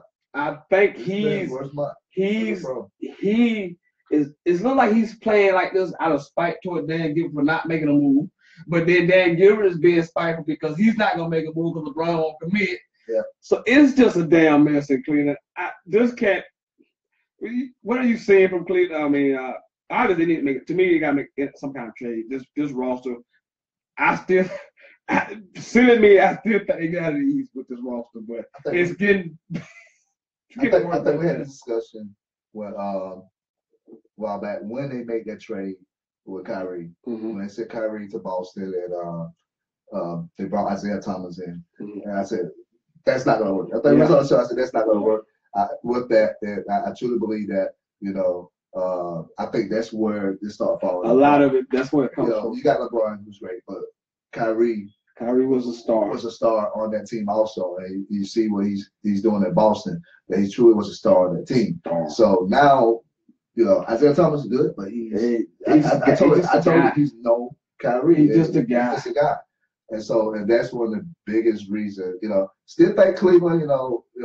In the East, they still will make the playoffs, but it's getting out of the East now. It's gonna be kind of difficult. But I don't know, man. I still hard to say me somebody gonna beat LeBron 4 times in the East. Because nobody has a matchup. Nobody. And even though they got pulled out by Houston, that's gonna be an issue if they do. They not beat none of them. They're not beating any of those teams. No. And the biggest thing is, coming out of the East right now. Like I said, LeBron had the worst month of his career. You know what I'm saying? So is he, like you said, soaking, or he's not playing up to his level, or is he getting old? Now too much is weighing on him on this team, and so that's why I say it was a mistake getting rid of Kyrie. The front office is a mess. Yeah. They fired the GM like a day before the draft. Yeah. I truly believe LeBron did not want to trade Kyrie. I truly believe that. And I think they underestimated the value of Kyrie. Kyrie is a star. And along with him and LeBron, that was probably next to Curry and Durant at the best duo in the league. Isaiah Thomas is just a guy. He was allowed to do what he wanted to do because they had nothing. So he could shoot much as he wants, but he's a 5'9" point guard. He can't guard a damn standing. He couldn't guard a standing building.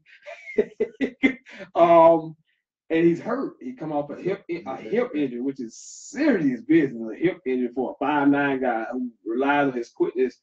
They're just old and just stay old and just slow. They have no size. Now Kevin Love's hurt, so they can't blame Kevin Love again because they blame him for everything. He clearly second to the team. They blame him for everything. This roster currently constructed cannot do anything, but I don't know if Dan Gilbert is willing to trade anybody because he can't get a commitment from LeBron. You trade that first pick and then you lose LeBron, then you have no future at all if you're the Cleveland Cavaliers. But that's the thing, but you got LeBron also got to look out there and, think, and like I said, LeBron put this team together. You got to look at all these players. Jimmy Butler, Chris Paul, Paul George, Carmelo Anthony, even Blake Griffin, all those guys put to different teams, and then none of them come to the Cavs. Because LeBron would commit. Because ain't no way Paul George wanted to play for Cleveland. I know this. This is factual. He wanted to play. Jimmy Butler was a big fan of Kyrie. And they was talking about this, but nobody wanted to do anything because Kyrie. And that's one of the reasons Kyrie was so upset because he knew he would be stuck in Cleveland for another 2 years, but he wanted a subscription for LeBron as well. Or you're gonna stay, and LeBron ain't gonna show his hand because that's his leverage. So that's why they missed on them guys. They had a deal for Jimmy Butler in place. Yes. But he couldn't get no shirt for LeBron. He was gonna take because he was gonna be on a 4-year contract. Because if you LeBron leave, you just hear it.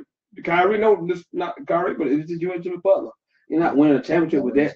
So, I mean, I think it's just gamesmanship. The owner, Dan Gilbert, is not going to give LeBron what he wants because LeBron won't give Dan Gilbert what he wants, which is a commitment. We have the decision all over again. And so and that's the thing, we got the decision all over again. So you got it, like I said before, look, even though LeBron is not the GM, he really is. So the question is now, where will LeBron be a piece to go into a team that already got 2 superstars? I see a lot of Houston talk, and I think which Houston has played Golden State tremendously, but I've told you in the playoffs, I trust Golden State because what I do know about Golden State, when it's time, they can defend you. They can get stops. I'm not sure Houston can get no stops. Mike D'Antoni has never gave a damn about defense, and his regular season is so different than the postseason. And I know it looks good. They fly down the court, they shoot all these threes, but can you get stops when it matters? I know Golden State can get stops when it matters. Get rebounds. The second team's gonna perform. So I know that's one of the keys about Golden State. Their second team perform. Oh, absolutely. They get benched because for everybody. Yes. I think the system is wonderful. But LeBron to Houston, if Houston wants to lose to Golden State, I can see him going out of joining Chris Paul, which is one of his buddies, Jay Hart. That would drastically change the NBA landscape. I like LA not because they probably could win a chip, just to see LeBron in that purple and gold, kind of like that. Let's like add to his legacy. LeBron played for the Lakers, like that's kind of add for the Lakers. If you play the Lakers, you're always forever a Laker. So it's like he will be submitted in that regard. San Antonio's, but we don't know what's going on with Kawhi Leonard right now. I think Kawhi won't out of San Antonio. I really do. Now, so. You are a Spurs fan. Why would Kawhi want out of San Antonio? I just think he want out of San Antonio. The injury thing. You got to come back and play. I think Pop, system weird. Maybe is wearing on. Share because last year Pop kind of he nudged a little bit. Yeah. And it wasn't successful. Down the stretch, even though he got hurt. In the playoffs. So I don't know. I think he's looking to move on. John, wow. Because look, we got Parker's on, Ginobili. Yeah. If not move on, then when we'll get somebody in. That's something that San Antonio did not do. San Antonio did not do those things. Yeah, we brought in Aldridge, and he's playing real well now without Kawhi.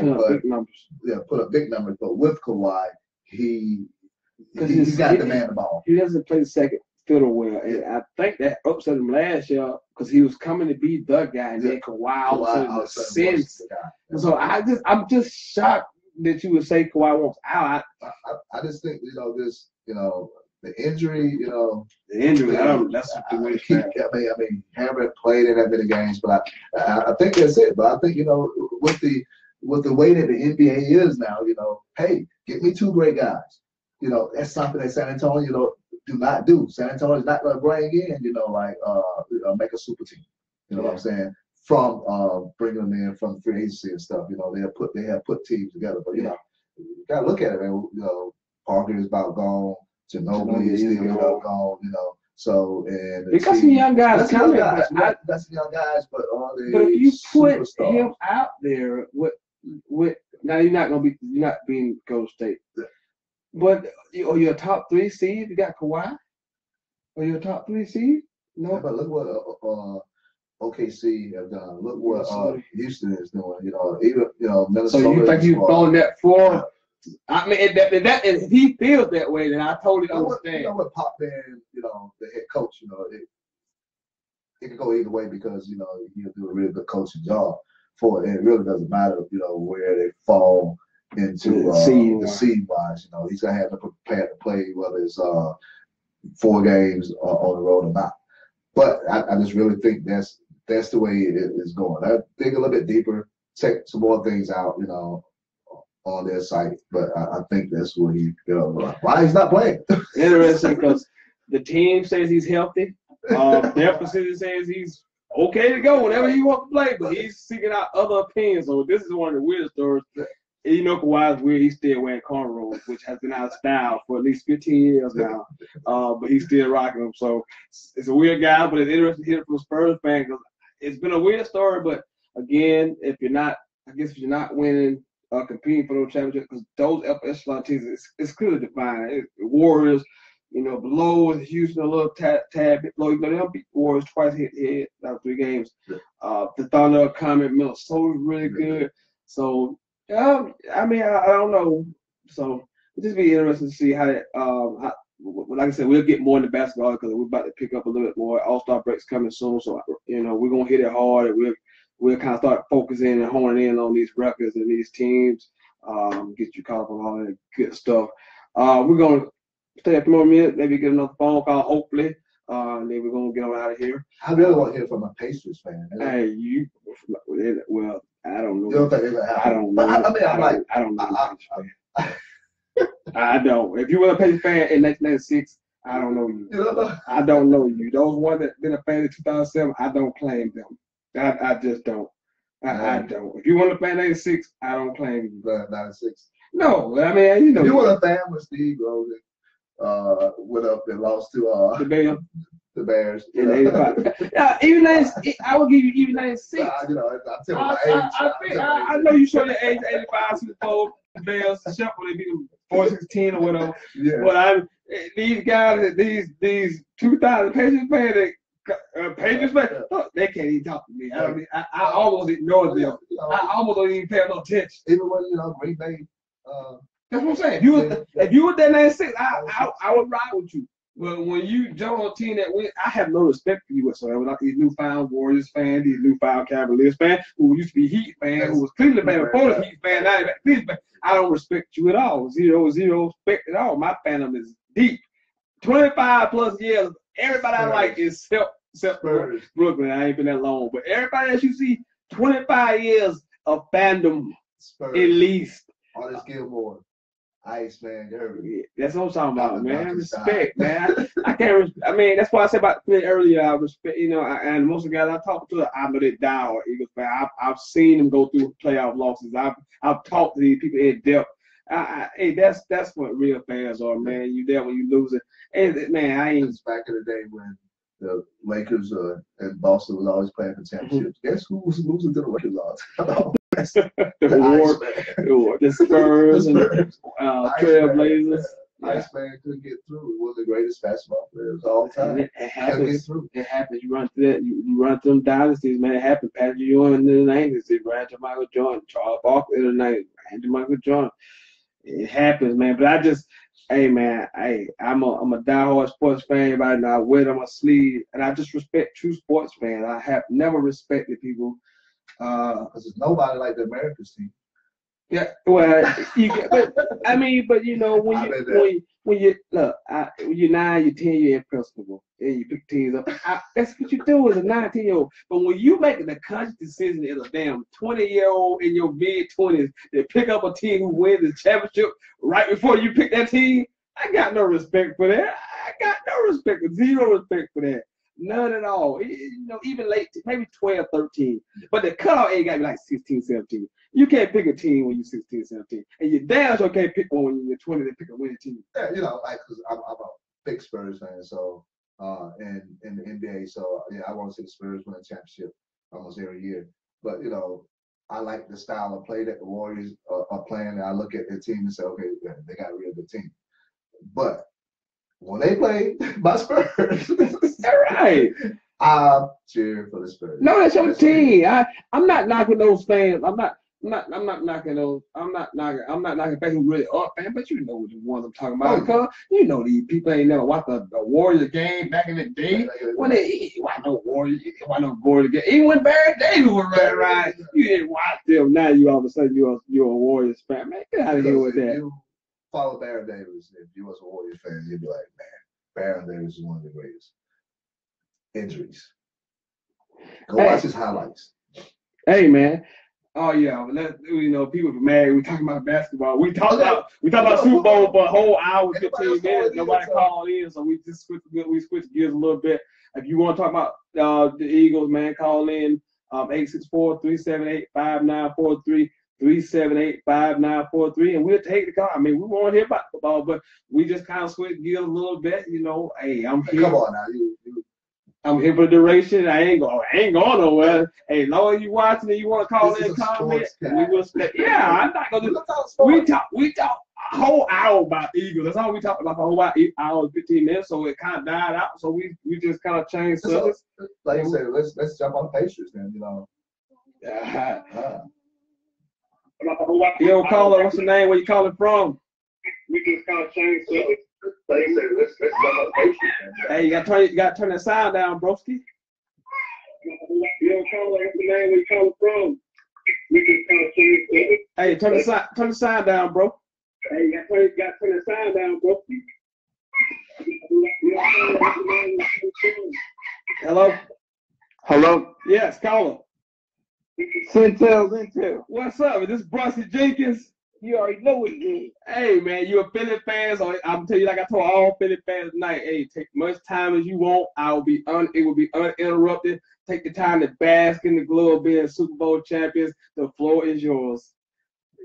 All I have a question about is, I ain't even worried about the Eagles win because that's in the back. Why are they trying to compare Tom Brady to Michael Jordan? Walk me through that, please. I mean, because he's been dominant. If you look at Tom Brady from a football standpoint, with the Patriots, the guy that won 5 Super Bowls. And been to 8. And been to 8. and most of the Super Bowl wins that he had came down to the drives where he had the ball in his hand, clutch. Even from the beginning, you know what I'm saying? A lot of people got to realize Tom Brady, when he came from Michigan, he wasn't this guy. He wasn't this guy that he is now. Just like when Jordan came from North Carolina, Jordan's a good player, but he wasn't this guy, and he became this guy. And if you look at Brady, he's got 5 Super Bowl rings as the starting quarterback. So he's got 5 wins as a starting quarterback. It's a fair comparison. I mean, I guess you won't make the comparison because Jordan went undefeated, but at the same time, if you go to 8 chips, man, you win 5. I mean, that's outstanding. It is, but in my opinion, I'm thinking GOAT, or not even GOAT, because Brady is Brady on the field. But when I think of Jordan, I'm thinking about the brand as well. And for these analysis or analysts to try to say, is he on Jordan's level? That's the only thing that I'm like, wait. I mean, I'm sure Brady could have the endorsements, which he does with Gillette and all that stuff. But I mean, you talk about the Jordan brand, everything like that. I'm like, all right, man, I don't know that Tom Brady's in that bracket where he got this stuff done. But when you throw it in that perspective, yes, Jordan. I mean, he was transcended. I mean, he transcended a culture. He transcended everything because if you remember back there, basketball was not very popular when Jordan came along, and he just kind of revolutionized the game with the shoes and the brand. Absolutely, you gonna compare just the brand, then there's no comparison. Jordan is the all-time GOAT of sports. But if you want on the field of play, Brady definitely in that Mount Rushmore of players. I mean, it's Jordan, Tiger, Brady, Muhammad Ali, That's probably might be my Mount Rushmore of all time, which is 4, which is you can't have 4 because some of the other athletes. But if I just had a 4 on my top of my head, then Brady would definitely be on Mount Rushmore. So he could be spoken in the same breath. And then when you talk about like endorsements or anything like that, you got to compare. You got to look at football and basketball. Basketball players, you get to see their face and stuff like that. And football players, they have their helmet on. So and that's always been a niche in the for advertising in sports and a brand, because you really don't get to see their face like you do in basketball. But you got to look at it. Do you think he's do you think he's the greatest quarterback? You know, this is a position in football, which is, you know, that's the most important position. My question is, do you think he's the greatest quarterback to ever play the game?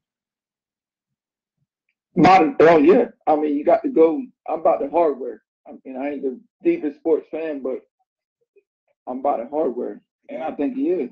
I mean, when you look at, you could say the coaching staff, which a lot of people say is just the Belichick system, which will be interesting next year when Patricia goes away and the offensive coordinator goes away. It'll be interesting in the event Tom Brady and Gronkowski comes back, which is another conversation.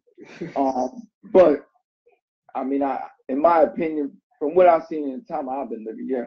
I mean, which I know it's been quarterbacks great before him, but I mean, by the numbers, look at team turnovers. I mean, everybody lead the Patriots. I mean, they get that ring, they get that contract, they gone. I mean, for him to keep doing it, I mean, yes, in my opinion. And he stayed consistent, you know. And that's the thing about it. He stayed consistent. He put up the big numbers. Don't turn the ball over a lot, you know. So. And the pressure. I mean, they got to go to the Super Bowl. I mean, they got to, or it's a loss. It's a bad season.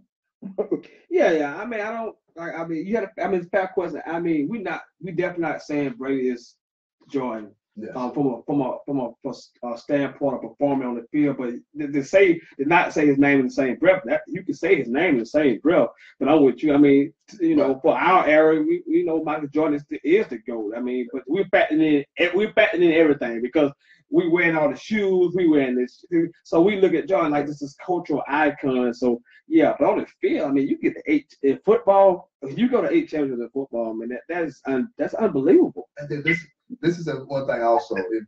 When Jordan had the basketball and it was crunch time, fourth quarter, to win the game, who else? we knew who would take the shot. And that's just like last night, you know, and that's why I say that's great. That's great. When he had, we all thought. Some of the Philly fans call they lied. They lied. You got to be kidding me. They have completely lied. When they got the football, I was only up by 5. I said, too much time. Too much time. Great play to get the ball out of his hands. And then he only went up by 8. I was like, I hope they score a touchdown. That field goal. I was like, oh, man. They're only down by 8. Touchdown and 2-point conversion. And so all the way to the last. It was over with. If it would have been any other quarterback besides Tom Brady, you would have even think, oh, this game is over, man. Philly got this. Yeah. All right, here's my last question. Go ahead, bro. Both of y'all. And then I'll let you continue. No, you continue. Go ahead. What do you, in both of y'all's opinions, all right, so you got Nicky Two Bags with the ring, the backup quarterback. Carson Wentz. Both of y'all's opinion, what is the best situation for the Philadelphia Eagles? We kind of touched on this earlier. Nick Foles. Yeah, I might have missed it. Nick Foles has to stay on the roster. Got to. Carson tore his ACL and his MCL. There is no guarantees that he's going to come back and be the guy. Even if he is the guy, you still have that insurance policy. Foles is under contract for another year. So there's no rush. There's no need to hurry him out the door unless you get a first-round pick. That's both of the second round. That's the only way you move him. Other than that, he should be on the roster. You see how Carson Wentz looks. That way you don't have to rush him back. See, that's what happened to Washington. Yeah. They rushed RG3 back. He clearly wasn't healthy enough to be back. They played him anyway. He never was the same again. You don't want that. And that injury, they always say the second year. Yes. After the injury, that you'll be back at your best. And so you got to keep Foles. So you got a good situation there. Yeah, so I'm keeping Foles. There's no reason. He makes $7 million. He should be happy with $7 million as a backup. Yeah, especially when you consider retiring. Absolutely. Yeah. $7 million for a backup, that is a boatload of money. You in a catbird seat, like I say, because you know you have a capable guy who can go out there and hold the fort down. So I'm keeping Foles. There's no reason to get rid of him. You got Pennsylvania, now you got Philadelphia. So you just sitting in a nice prime position. So hang on to him. What do you think? You said keep going, so I'm gonna keep going. Yeah. Go ahead. You're a fan. I look at Carson Wentz, which this was Carson's second season. Mm-hmm. But I look at Dak's second season. Mm-hmm. Do you think that Carson Wentz can repeat the performance this past season? Do y'all think? That's going to be the key. If he wasn't injured, I could say yes. I could say he could because he got the pieces around him, and he's got Peterson, coach, offensive minded. So to keep everything together, then yes. Will Blunt be back? Don't know. So at the running back position, will Sproles be back? But like I said, the GM I think did a real good job in Philly for this. If you look at the reason that Dak had problems this year, one of the main pieces was taken away from him. And it was Zeke. One of the main pieces was taken away from him was Zeke. And then after Zeke, we really, with Dez progressing, going downhill, Right. Dez Bryant. And not even much about Dez going downhill. I went back and I watched a lot of tape of Dez Bryant when Tony Romo was there. Dez Bryant never was open when Tony Romo was there. Tony was throwing the ball. Dez was a guy. And so I'm like, everybody's like, oh, Dez can't get open. He never did. Every once in a while you see Dez wide open, but you go back and I'm serious, you go pull up and watch some of the catches that he made when Romo was quarterback. He just threw the ball, and I think that's what Dak got to get that comfort level. I think with Zeke leaving, it was very difficult. So, but if Carson Wentz come back, everything's in place. One thing that everybody missed for the game last night, the offensive line played great. So it keep the offensive line intact. The wide receivers, I really was impressed with Aguilar, and you got Ertz and Jeffries. He was a beast when he was at USC. He was a beast when he was at Chicago. When he could stay healthy. South Carolina. You can't say around me no way. You don't even dare say around. No, it ain't. South Carolina. No, it's not. University of South Carolina. But it's this. So as long as they keep everything, the pieces together and everything. But the biggest thing is how he's gonna respond coming off his injury. That's it. It's the unknown. Anything else? Anything else? Yeah. Go ahead. So they were talking about, you already know, I'm amped up, still amped up. I just want to see, y'all's perspective. They said the defense played like trash. Do y'all think defense played like trash, or was the offense that outstanding?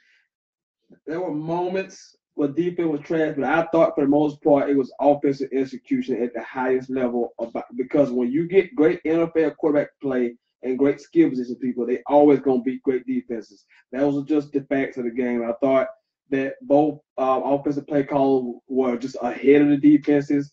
And at the end of the day, they a couple plays that Brady actually in the first half left, because him and Gronk could not they couldn't get together in the first half at all. They could not get together in the first half at all. So Philly defense from that standpoint in the first half played okay, but then that second half, could not stop Brady. And that's why every time when Philly got the ball back, it's like, okay, third down, you gotta get a first down. And once again, Philly was 10 to 16 on third downs, and that's big. Yep.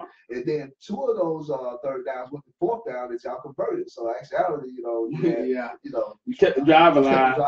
So 12 and 16. So 12 and 16 times. That you kept the drive alive, and that's was one of the biggest things. Your offense really bailed your defense out last night. Yeah, I think it's just a matter of great. I thought great offense. Like I said, once again, great offense always beat great defense. True. Last question. Will Duke win the national championship next year with Zion Williamson? Oh. Go ahead, claim it. Right live. Go ahead, tell me. Look, man, I'm so disappointed right now in Duke right now. I'm so disappointed right now.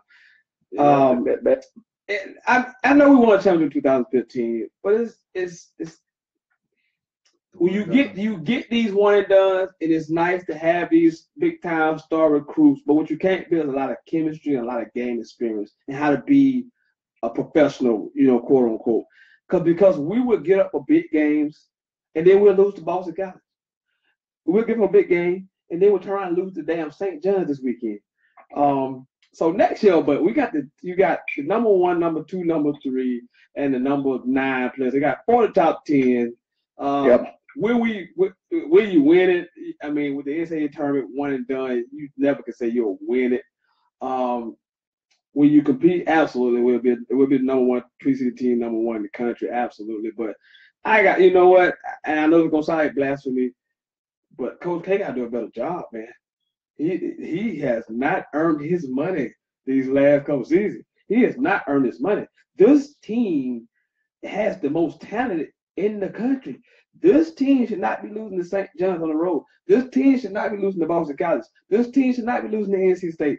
I can take the Virginia loss, but to go up to NC State, a 10-13 basketball team, and get beat the way we did, I gotta see it, man. And I'm questioning Coach K right now. He's not done a great job coaching in the last 3 years. Is he done? Is he just too old, man? He got some health problems. It's time for him to hang it up. Not much is done. If you look at these players that they're going to get, these one and done players. For instance, man, North Carolina, reigning NCAA basketball champions, could have been back to back because of the last sack shot by Villanova, but they haven't been getting no one and done. Nope. They're keeping these guys, and those guys are coming in and playing. Duke model. The Duke model. The old Duke model, because Carolina was getting. We were doing one and done in United States 2 years, with the Jamesons, with the Vince Carters, with the Rasheed Wallace, coming in, and they was leaving after 2 years. But we had a lot of talent. If they would have stayed there, then Duke would have all these championships because Duke kept that model, and now Carolina is doing that. And I know a lot of my Carolina Tar Heels fans are upset because we're losing. You're not recruiting top flight we're players. not getting those top flight players. But hey, 2 years. 2 years from now, the players be really good. We might be right back in there to try to raise up a trophy.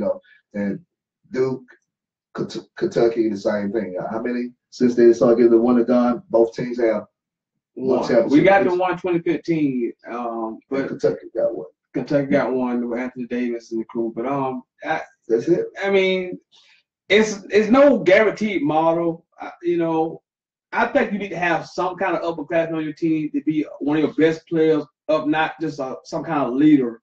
Because even in 2015 we had Quinn Cook, which was a great leader and he played really well.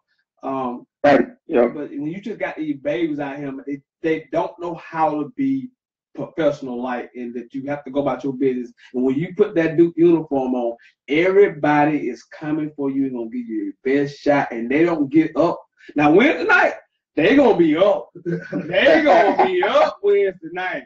You watch the win, they gonna be up if they win it. Now they might not win the game, but they'll play one of their best games of the season because they gonna be up Wednesday night. But they scared me on Tuesday night in Virginia. They scared me on Tuesday night in Clemson. Or Thursday afternoon game somewhere in West Bubble. They scare me. That's right. But a big game, it don't bother me because them high, they gonna get up for that. They gonna be pumped for that. But losing to St. John on noon on Saturday, that's the kind of game that scared me. So to answer your question, that's been a long answer, but there ain't no guarantees in college basketball. But they'll be highly ranked and they'll be ready to go. That's true. Hey, I appreciate y'all having me, man. Absolutely. Go Eagles, fly, whatever the hell y'all say. Congratulations again, my man. Hey, I'll teach it to you one day, big boy. All right, now. Yeah. The theme song now is Meek Mills. Free Meek, by the way, free Meek Mill, by the way. That is my free Meek Mills, man. That is just that's wrong. Free Meek gotta get out for the parade, man. Gotta get out. You gotta get out for the parade. They came out. Hey, he'll be out tomorrow. Meek will be out tomorrow. Oh, yeah, he out tomorrow. Free Meek Mills, man. They had to get the paperwork done today. All right, y'all boys be good. Appreciate you, bro. Right. Oh man, what a show, man. Sentell, man. You know what it is. The hottest sports podcast in the South. The best damn sports podcast, period. You know who I am, the sensational Sentell. My guest co-host right here, Buck Thomas, in the building again. Overreaction Monday, which has turned into Eagles takeover. Super Bowl 52 was outstanding last night. So no football until August. So all of you football junkies, it's over. It's over. So I know your tears are coming down your face. I'm guessing about 180 days to August or something like that. So don't sit there and spend your whole day looking at the count down. Please don't be that guy. For me, I turn the page.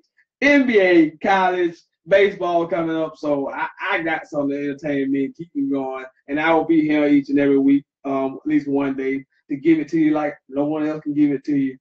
You know, like I always do at this time. So, but we appreciate you joining us tonight. Appreciate everybody who called in, everybody who watched tonight.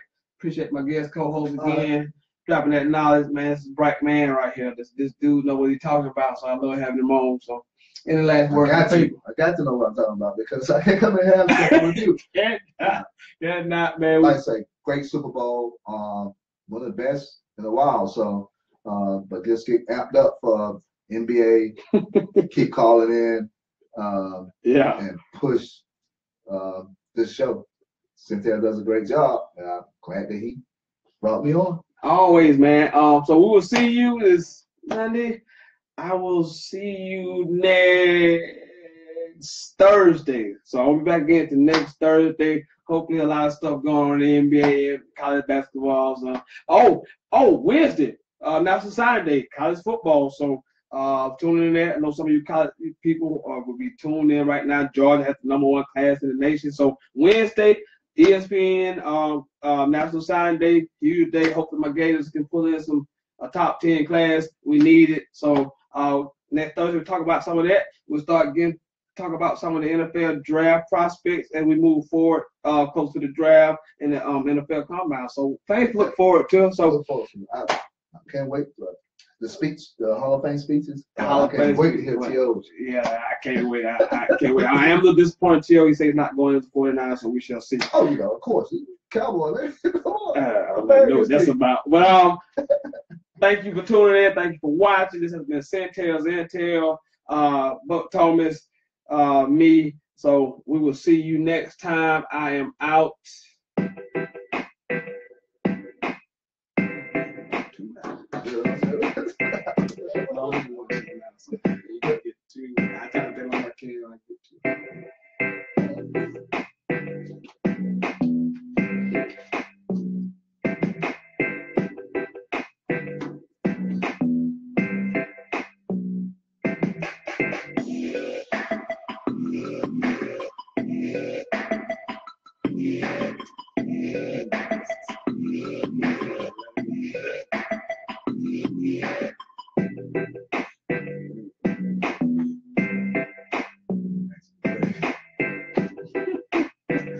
Great. Holla back.